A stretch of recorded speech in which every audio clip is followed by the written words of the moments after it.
कल मैदान में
जो हिंदू इसकी बात करेगा,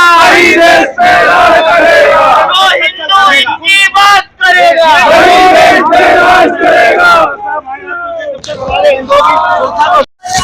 मैं हूँ नई दिल्ली के जंतर मंतर पर और कहीं ना कहीं जो जम्मू कश्मीर में इनका कहना है कि हिंदू जो है वो सुरक्षित नहीं है। आइए जानते हैं इनकी प्रमुख मांगे क्या है। नाम राजेश सिंह। आप लोग क्यों आए, क्या डिमांड है आपकी?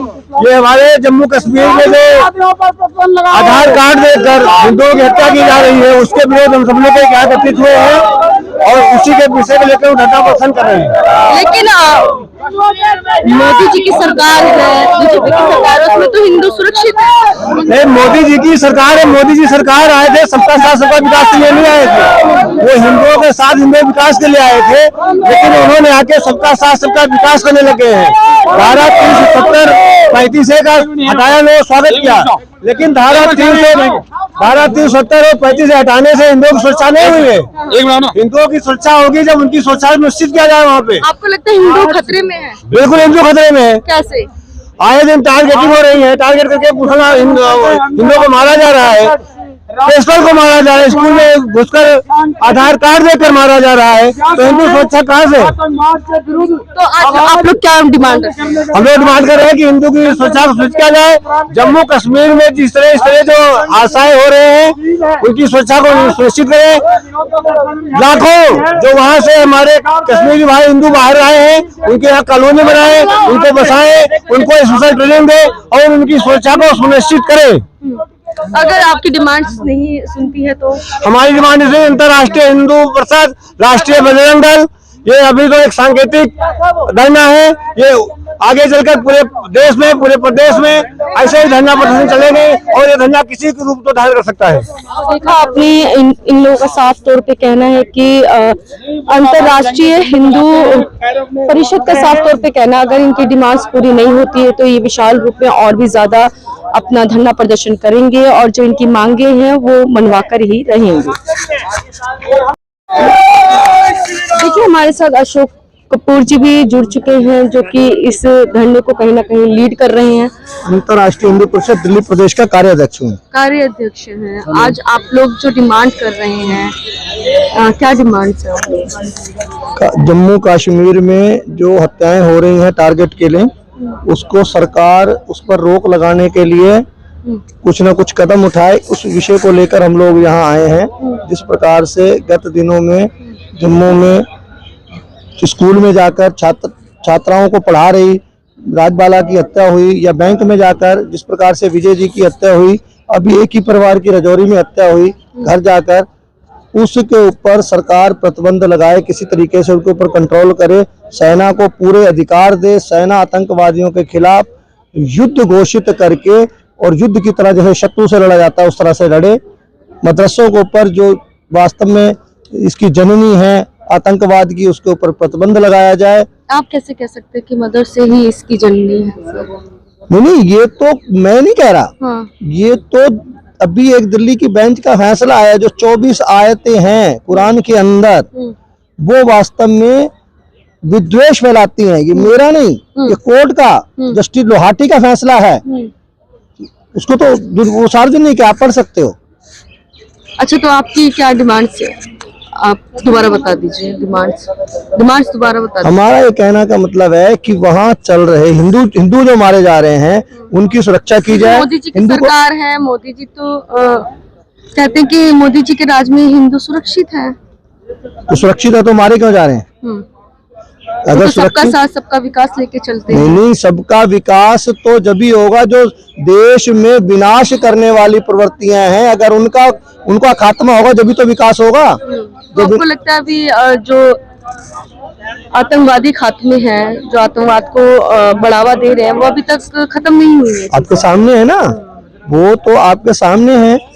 आतंकवाद अगर समाप्त हो गया होता तो कभी सेना के ऊपर, सीआरपीएफ के ऊपर हमला नहीं होता, कैंपों के ऊपर कभी हिंदुओं को मारा नहीं जाता। आतंकवादी तो है, आतंकवाद तो भी है। आप चाहते हैं कि जो सैनिक हैं उन्हें खुली छूट दे दी जाए?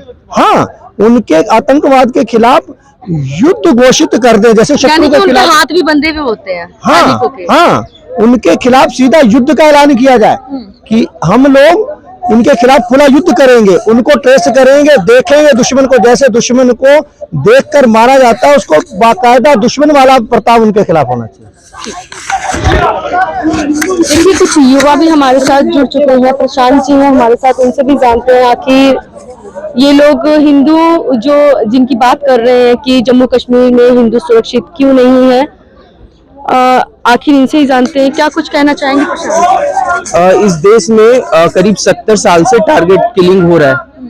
1947 के बाद जस्ट आफ्टर, जैसे गुजरावाला कांड हो गया, इसमें 15,000 हिंदुओं को मार दिया गया था।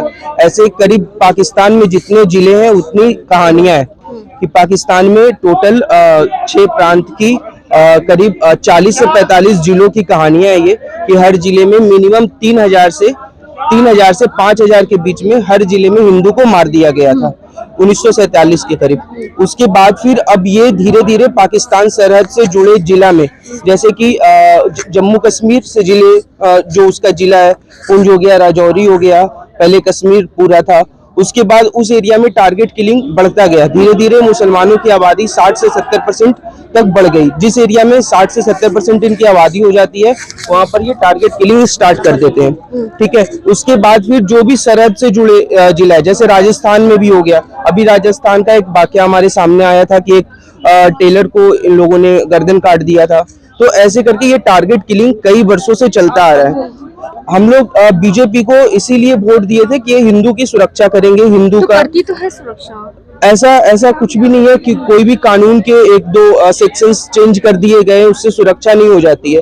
सुरक्षा सुनिश्चित करने के लिए उनको प्रॉपर ट्रेनिंग देना चाहिए। उनकी आबादी कम है तो वहां पर उनको कोई स्पेशल राइड देना चाहिए, कोई उनके लिए एक स्पेशल हेल्पलाइन नंबर होना चाहिए, उनके लिए कोई एक सेना की टुकड़ी हो जो उनके कॉल करने पर उनके घर आ जाए और उनकी सुरक्षा को सुनिश्चित करे। या ऐसी कोई भी कार्रवाई होती है तो उसको 24 घंटे के अंदर में सजा दी जानी चाहिए। तो इस तरीके की जब तक वहां पर सर्विसेज नहीं दी जाएगी गवर्नमेंट की तरफ से, तब तक हम लोग और हम हिंदू सुरक्षित नहीं है। चाहे जम्मू कश्मीर का एरिया हो, चाहे किसी भी एरिया में जहां पर हिंदुओं की आबादी कम है, हम लोग अल्पसंख्यक है, वहां पर हिंदू सुरक्षित है नहीं। मांग क्या है? हमारी सरकार से बस मांग यही है कि हमें हमारी सुरक्षा को सुनिश्चित करे, हमारे लिए कोई हेल्पलाइन नंबर जारी करे जिसके ऊपर जो भी जहां भी हिंदू अल्पसंख्यक है वहां पर कोई हेल्पलाइन नंबर जारी करे जिसपे कॉल करने पर कोई सेना की विशेष टुकड़ी आए और मतलब उस एरिया की सुरक्षा सुनिश्चित करे। करो